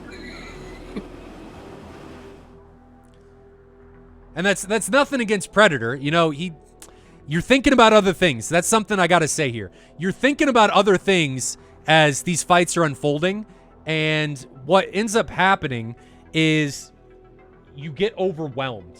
So, sorry guys, I'm changing the music. You get overwhelmed. So I'm not going to fault him.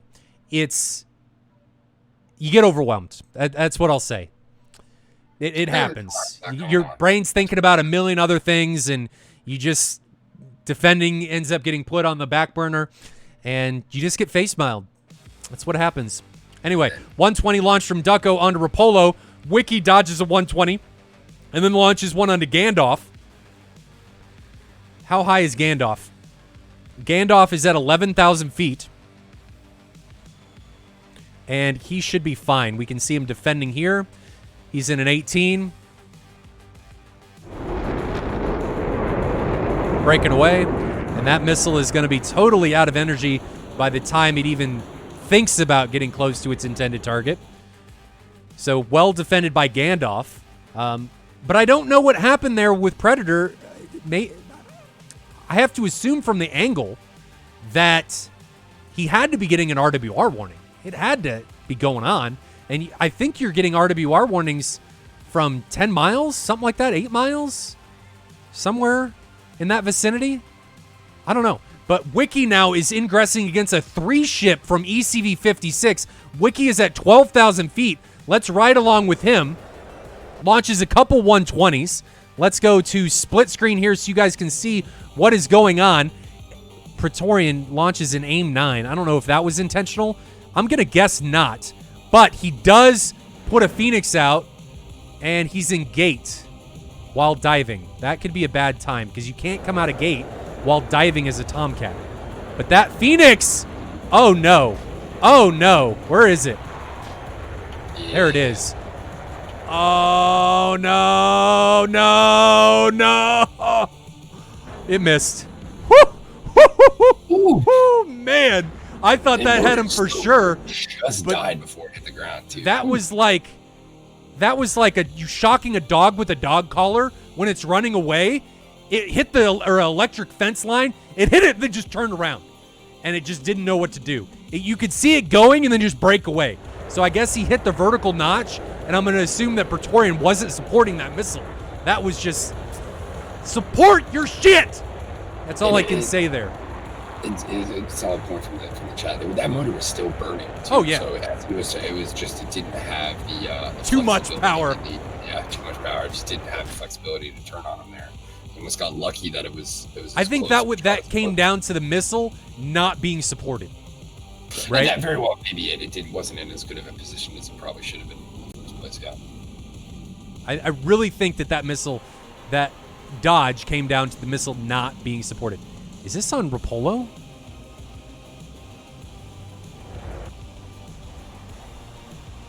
Definitely moving pretty quick. No, it's not. I thought there was a friendly missile coming on Rapolo, but he's perfectly fine. So again, it is a 4v3 currently. ECV56 has not lost anybody. There goes an AIM-7 from Praetorian onto Wiki.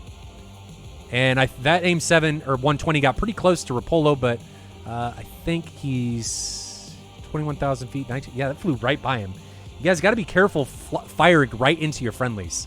Those missiles can go active, and you can be in for a bad time.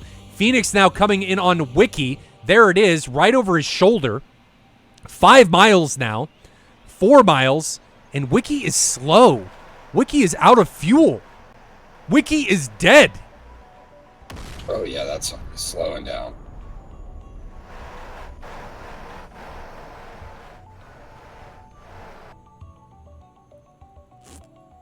How are you out of fuel?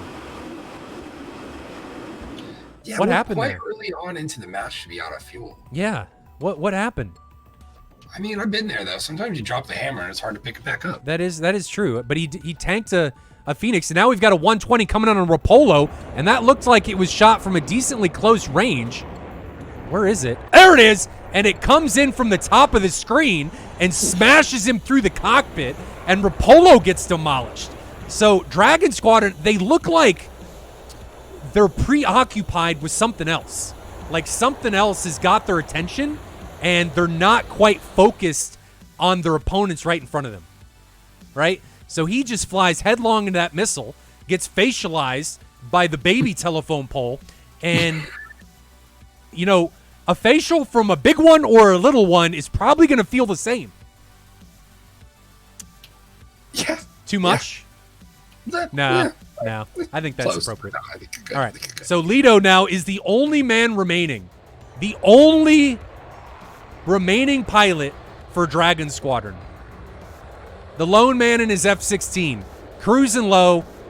Full mill. 600 feet. Does Chew see him? Chew has to see him. I love Chew's positioning. Let's go to split screen. They both exchange missiles. The missile launch from Chew is going to have far more energy by the time it reaches its intended target. So there's Chew from Lido's screen. You can see, well, maybe you can't. You can see Lido from Chew's screen.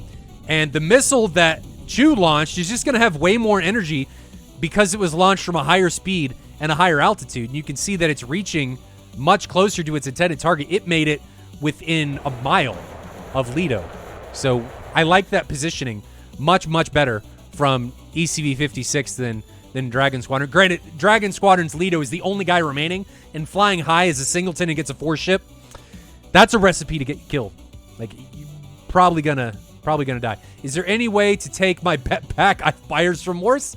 Unfortunately not. They've been locked in. Once you lock them in, can't take them back. You were on the road to redemption with Dragon Squadron, and that road just got torn up. It did. It's got a lot of potholes or bomb craters in it right now. But Lido's recommitting here low. We can see a bunch of guys from ECV56. 120 now being released from Ducko.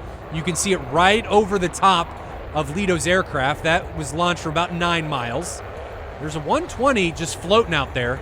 You can see it right in front of Lido. Did he wait too long to try and get a missile on Gandalf? Maybe. No, it's going to get line of sighted.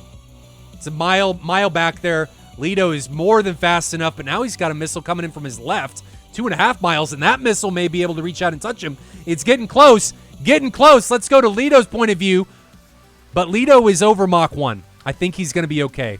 He's erratic enough that the missile, I think they need to fine-tune the guidance stuff for these missiles still a little bit. They pull a lot of erratic maneuvers. And And all of these little maneuvers just force the missiles to do, frankly, just kind of some bizarre things. But Chu is in a pretty good position here. I'd like to see him unleash a missile. Is Leto going to be able to turn back into this? Does Chu see him? Here comes a really close 120 onto Leto, and he's just going to fly headlong into it, trying to recommit onto Chu. And that's going to be it, ladies and gentlemen. Leto flies headlong into Chu's incoming rope and gets facialized by another baby telephone pole. Yep. Really unfortunate. Jaster says ECV56 just dropping the facials like they're going out of style. Yeah, Yep. pretty much. Did Gandalf get tagged? I don't know where Gandalf went. Maybe Leto got him. He waited a while on that launch. You remember, Billy? He waited a while to launch in that first incursion, and I kind of wonder if that was able to get Gandalf. I think it was. So Gandalf in round 1 got caught by a really slow missile. And chat, correct me if I'm wrong, but I think Gandalf just got caught getting a little bit too close, being a bit too high against a low-flying, incurring bandit, and not being able to defend. Because if you try and defend down into a missile that's coming up, you're just making the job of that missile a bit easier. Let's jump to the TAC view and see what ended up going on here, what ended up happening. All right, so TAC view's up. This music's a little too upbeat for what we're trying to do. All right, so let's there you go. let's see what's going on here. What happened? Lots of missiles released early. The AIM-54, the first one going onto Wiki, just does some weird stuff. Wiki doesn't even... Oh, it's on Rapolo. That's right. I don't even know what that thing's doing. What is that thing even doing? The guidance on some of these missiles when they get unsupported is just bizarre. Tomcats, support your missiles. Rios, hold your missile's hand. Okay? Support your local missiles, Tomcats, please. Support the love of your life. I mean, you're gonna throw them into the fray. At least you commitment to shooting that missile. You support that shit, okay? Yeah. You gotta support that shit. Support your children. You're throwing them into battle, man. It's not At least show them the way. And the first one he doesn't support. The second one, it looks like he supports. So Praetorian's up here. He's still in a position looking like he can support this missile. We can't see it from the server track, but he looks like he's supporting this missile. And it doesn't do any of this weird, bizarre, bogus bonanza crap that this first one did. It just flies headlong into its intended target. So my guess here, Billy, is that the missiles are doing some weird stuff when they're not being supported by the launching platform. And this match was not flown on the current patch, right? No. Okay, because we've been noticing weird stuff with missiles since this patch last week. So I was curious if this was on that or not. But yeah, not that I'm aware of. No. This patch, this flight was flown on a build of DCS that was from early August. It was it was the July. It was the July patch, and there was the hot fix. There was a hot fix in early August or late July. Right. That's what this one is. That's what this one is. Yep. Right after this isn't the August build that came out last week or a couple weeks ago. That's not what this is. Okay, so back into this. So Predator gets taken down. We're going to be able to see what happened to Gandalf here in a bit. But just missiles all over the place. And Dragon Squadron actually does a really good job. I think Dragon Squadron's downfall is that they allow themselves to get separated. Yep. This is a really good showcase of that. I mean, you can see how separated Wiki is in this position. And it just allows the Tomcat, really anybody in this scenario, to focus on a single target without the worry of reprisal from their enemy. Right. Is that a mini windscreen wiper? No, it's a track IR. That's what that is. It's a pro clip. That's what it is. I just don't take it off. I wear my Sennheisers for everything, and it's a pain in the ass to take it off. And I hang my headphones on a headphone stand, so this track IR mount, people are like, I break them all the time. Dude, this one's like 15 years old. Yeah, I don't know how people break them. I mean, the actual like clip part is busted all shit, but that sucker is zip tied on there and it ain't coming off till I get my clip is actually still fine. I think the people that break their track IRs are the same people that complain about headphones not lasting very long. And I think it's because they take them out into their driveway and run them over with the truck.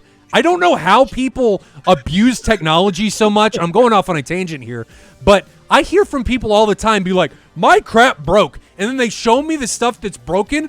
And I'm like, what did you do to your stuff? It looks like it went through a world war. I don't know how. Of course it's going to break. You like dunked it into a pool, covered it in ranch dressing for some weird reason. Because there's white stuff all over it. And I don't even want to know what it is. And then you put it in the oven to bake the shit on, and then rain it over with something. Yeah. It's like, yeah, of course. Whatever. Sorry. Tangent. So Wiki ends up just getting smashed by this 54, but Wiki was actually out of fuel. What happened? Did he forget? I wonder if he forgot fuel tanks and didn't realize that his fuel tanks didn't get put on. I wonder if that's what happened, because if you put 3 fuel tanks on, you effectively double your fuel load. You go to like 14,000 pounds of fuel, and the 16's internal fuel load in DCS is 7. Is it 7.2 or 7 or something like that. 7.2. So the center line is 2,000 pounds of fuel. You go from like 14 down to 12, and then the 2 wing tanks are 5,000 pounds. You go from 12 down to 7.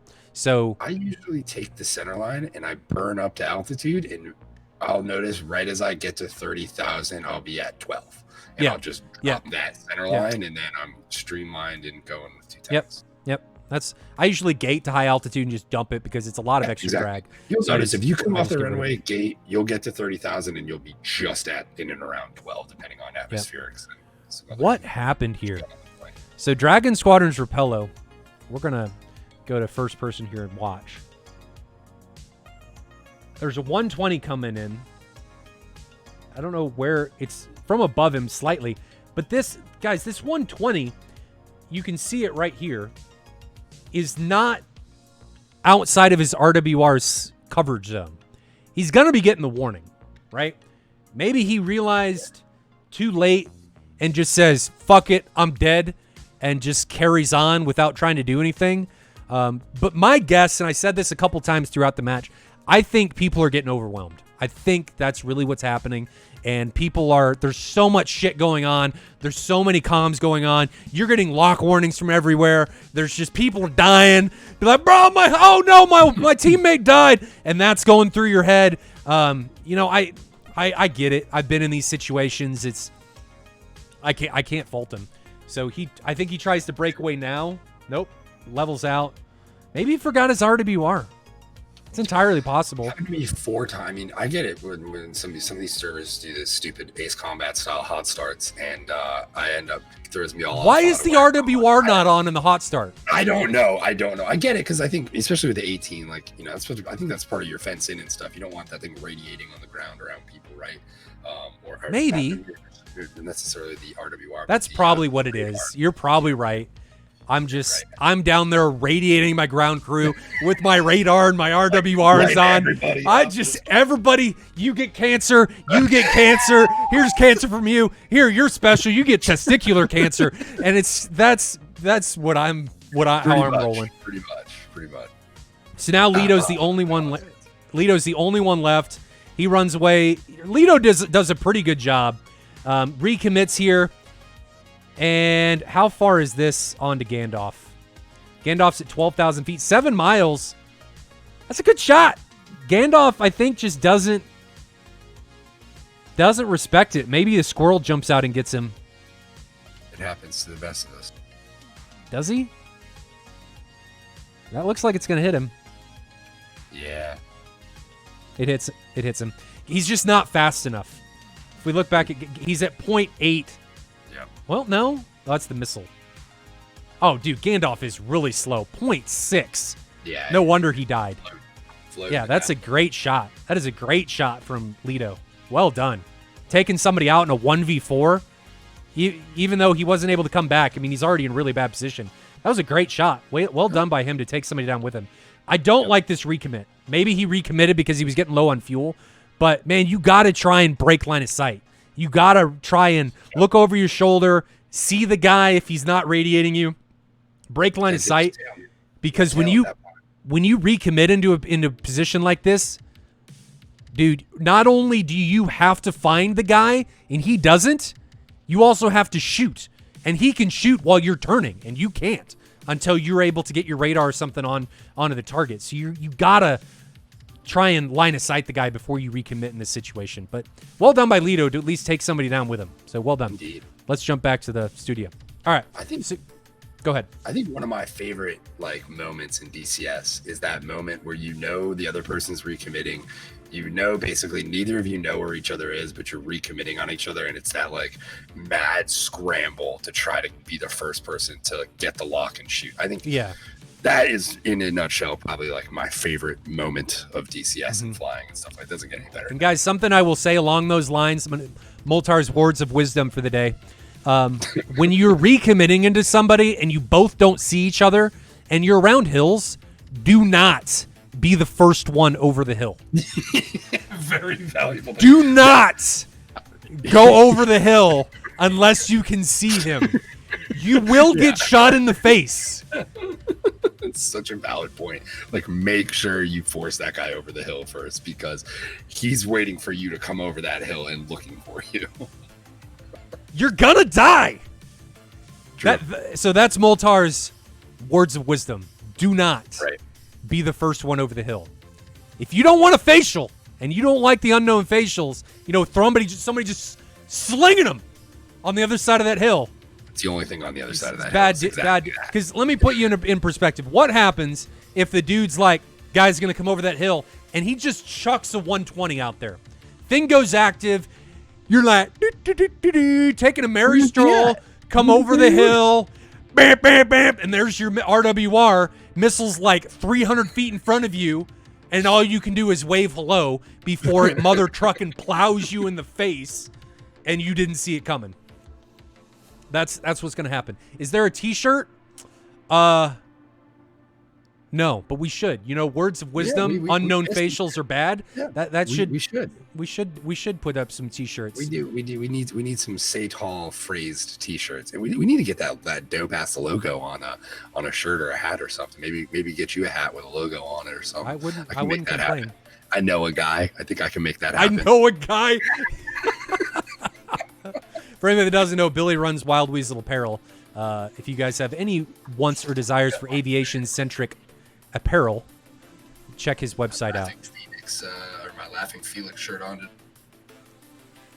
for all you Tomcat people out there. I think we do need a face smile shirt. Yeah, no, we can make that happen. Or maybe a telephone pole with rocket boosters on it.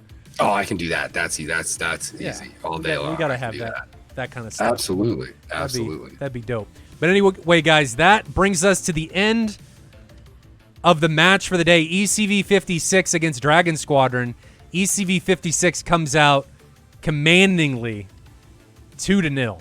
Our next round is going to be Tactical Fighter Squadron 81 against Griffin Squadron. That's going to be on Saturday. So Saturday, 1500 Zulu. And then Tuesdays is going to be Ta Wolfpack against Outer Haven. So Tactical Fighter Squadron 81 against Griffin Squadron Saturday. And then Ta Wolfpack taking on Outer Haven next Tuesday. If you guys haven't already, make sure you follow us on Twitter and subscribe to us on YouTube so you can see all the replays. Excuse me. And Alpha Whiskey's Supercuts. New Discord, too. Yeah, new Discord. Make sure you check the panel down below or what the bot has sent out there. Make sure you join that because all of the DCS-centric stuff is going to be headed towards that Discord. Not DCS-centric, but competitive DCS. Question several times today, and I'm just gonna go ahead and say anything that's not Flaming Cliffs 3 is your best option for air. What did he ask? He's asked it several times, like, what's the best options for air-to-air modules? And it's that's a question that I think we could go on for probably hours about. Have you done anything in DCS? Yeah, that's more of a question, I think. So I think a good Flaming Cliffs honestly isn't a bad place to start for air combat because it limits the amount of things that you have to think about. It's true. For someone who's new, it is Flaming Cliffs is awesome for people that are new.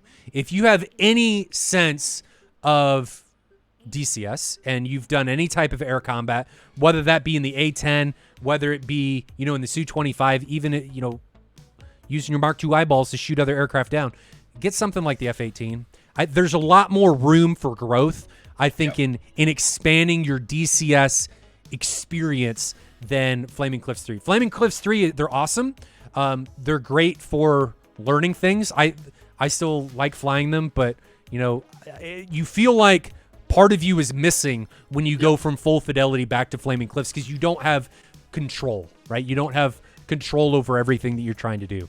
So I think you made a good point there too, that have you ever done a full fidelity module of any kind? Have you done an X-plane module? Have you done even some of the 2020 stuff? If you've done that type of stuff and you're familiar with how some of this stuff goes, you can probably make the jump into a full fidelity module. But no, I think that's a good point. If you've never done any of this stuff before, you must have to start at Flaming Cliffs 3 to reduce. Well, the other reason I say that is because not necessarily about have you ever done full FI, but have you ever done air combat? Because when you're getting into air combat, in comparison to air to ground, things happen so fast.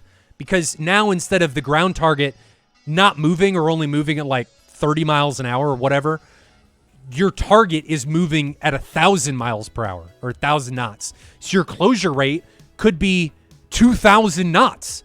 And things will happen unbelievably fast. So it's really important that if you've never done air combat before, I like Flaming Cliffs because it gives you less things to think about and you're able to think about the things that matter instead of worrying about the things that don't necessarily matter. Right. And I think that's an important thing is most people find DCS and like myself, like I found DCS and it's like, I love air combat. I like planes. I've always kind of been into that stuff, right? You don't realize how much you don't know when you get into this. Even as someone who's kind of been a fan of this stuff, played some ace combat things here and there, played some War Thunder in the past prior to getting into all this, is the amount of stuff that you don't know is so high, it's not even funny. Well, and piggybacking on that, Earhart brings up a good point. The best thing to do, honestly, is find a friend. It's true. There's one thing learning from YouTube videos and the training videos and stuff that ED puts out. They're usually great. Some of them, they can kind of cause problems, but usually they're great. But in all honesty, you're going to learn so much more from having somebody there with you in another cockpit that can hold your hand, and if you don't understand something, they can point you to it, or they can show you the intricacies or maybe the way to do something better or something that you may not need to worry about, like if you don't want to do bits tests and stuff. In DCS, you don't need to do them. No. You can, but there's just things that you may not know if you don't have a friend. So I would suggest jumping into a Discord, find somebody to fly with, and fly in multiplayer. Multiplayer may be hugely intimidating for people to get into, but in all honesty, jumping into I say in all honesty a lot, but jumping into multiplayer, you're going to learn a lot because you have to. You have to learn a lot. But you're also going to have people that you can learn from, that you can ask as long as you're in Discord with those people. And you can there's a lot of fight good against other people out there for that type of stuff. There's a lot of Discords that are very welcoming to new people. Wingman Finder is one off Tactical the top of my DCS. head. Tactical DCS is a Tactical Pascal. I believe he's really good. Yeah. His content, so and that's the other thing too is new guys out there, they're watching a lot of these videos and stuff, and a lot of those guys that are doing this, creating this content, they also have Discords and places where people kind of gather up and discuss things. And those are the places to go immerse yourselves. That is where you're going to find other people to fly with and learn from. It really, truly is. Unlike a lot of other games and things or simulations you're going to go get into, the point he makes about finding someone to guide you through it. And when I first started streaming, there was a guy named Big Snow. Dude came in and really just taught me everything I needed to know to be able to get myself through the rest of it. And to this day, I still thank him for that because of how much that helped propel me on through it. So it's very important. You can get very frustrating early on when you don't have someone there to kind of like explain when something happens, why did it happen, and what you did wrong there. That stuff's so important to really kind of fostering someone's growth within DCS, you know? Yep. I think that's a good stopping point, ladies and gentlemen. So again, make sure you tune in Saturday, 1500 Zulu for the next match. We run these every Tuesday, Thursday, and Saturday, unless Moltar's computer blows up or I've got some, real life stuff that I need to attend to with for moving and stuff like that. But computer seems to be doing good. We're on track for the 3090. Hopefully that should help with streams. I now that we're talking about first person cameras, that VRAM could be beneficial. So hopefully we can 3090s, improving streams everywhere and destroying wallets at the same time. Yeah, well, I already told my wife. She already knows it's coming. I've coming. had the money set aside, and the amount of times I've almost like chipped into it too much is it's too much. Like I'm like need to just get that out of my wallet, get that out of the bank account at this point to get it over with, so I don't just blow it on other dumb shit. So guys, know that anything contributed to the stream right now goes straight to the 3090 fund. Before it was 64 gigs of RAM, which helped immensely. I pull in DCS now over 30 gigs of RAM usage while I'm streaming multiple clients. Wow. So that's only with 2 in streaming. So 64 it helped a lot. We were running into a wall. But now with my 2080 Ti, I'm running into a VRAM wall. So we're talking about with 2 clients at 1080p, which I'd like to run at least 4 for the first person cameras. Maybe even more if we can do that.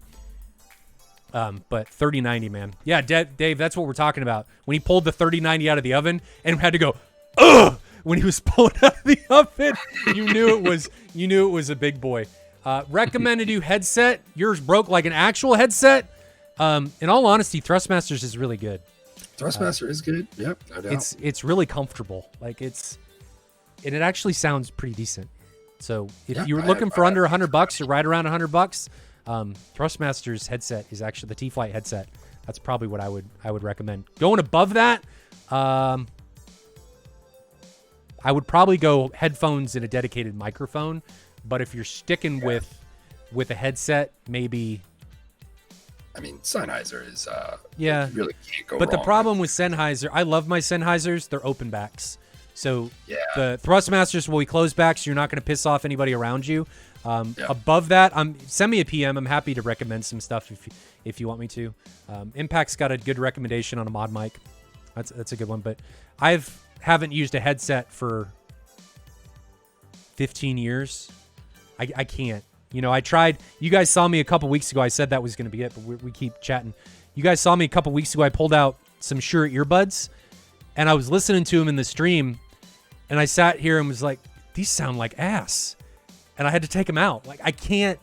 Once you go and listen, it's like once you see a good TV or a good monitor or something, or you play at 120 hertz or 240 hertz in CSGO or something, you can't go back.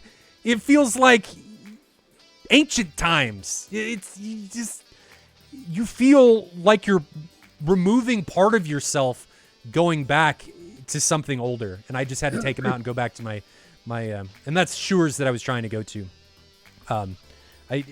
But the Thrustmasters are actually for $100. They're really good. Do I use surround? Hell no. I'm not doing any of that virtual stuff. Absolutely not.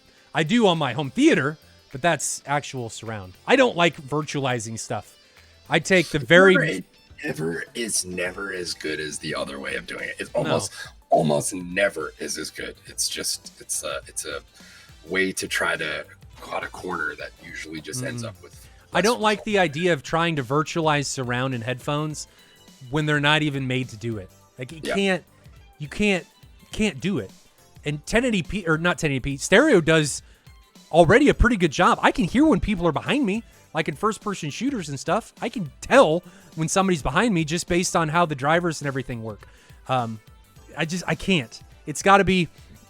I try and go through as little encoding and as little digitalization and stuff as possible, and keeping the audio and even the video for that matter as pure as possible, so we don't get any degradation or anything like that. Like for audio coming out of here, it goes into voice meter and then it gets mixed a little bit for the stream, but I have a separate output that goes straight into my DAC and then into my amp that I use for my headphones. But I try and limit all of that because I don't like. I like hearing things that they're meant to be heard, not some other asinine hoopla. I don't like it. That's where we're gonna leave it, though, ladies and gentlemen. If I hear the RWR, if it's on, like, Billy, you gotta turn it on. That's the most important part. Turning it on is paramount to living. Oh man, it happened 4 times the other day while playing, and I just stopped. I was like, I'm just done for the day. The best thing that I do, Billy, is I have a DSD button box behind me, and the top line of switches are RWR. I flick all of them on, and it turns all my stuff on for my RWR. I have that here, and there's a giant fucking like label on it that says RWR, and I still miss the shit. So I don't know. I got those problems are beyond DCS. I think is what it is. I need like a fucking. So. Jazzy always says checklists were created for people like myself. So I'll leave it at that. Everybody, if you get on a plane and Billy is your pilot, just get off. Just get the fuck off. Hey, trust me, I've been playing 2020 for a few weeks now, and I can assure you it will not go well should that ever be the case. All right, so for the 4th time, that is going to be it. Tune in next time, Saturday, 1500 Zulu, for our next match. German Tactical Air Group taking on, and I've already forgotten who are they flying against. German Tactical Air Group taking on Griffin Squadron. Coming at you Saturday, 1500 Zulu, guys. If you haven't already, make sure you like us and follow us on all of our social media to stay up to date on all of the happenings in DCS, and be watching for the Fight for Honor coming from CW Lemoyne and Mover, and the Folds of Honor charity. That's going to be coming here soon. But until next time, have a good one. Stay safe in those virtual skies, and I'll see you guys next time. See you later. See you.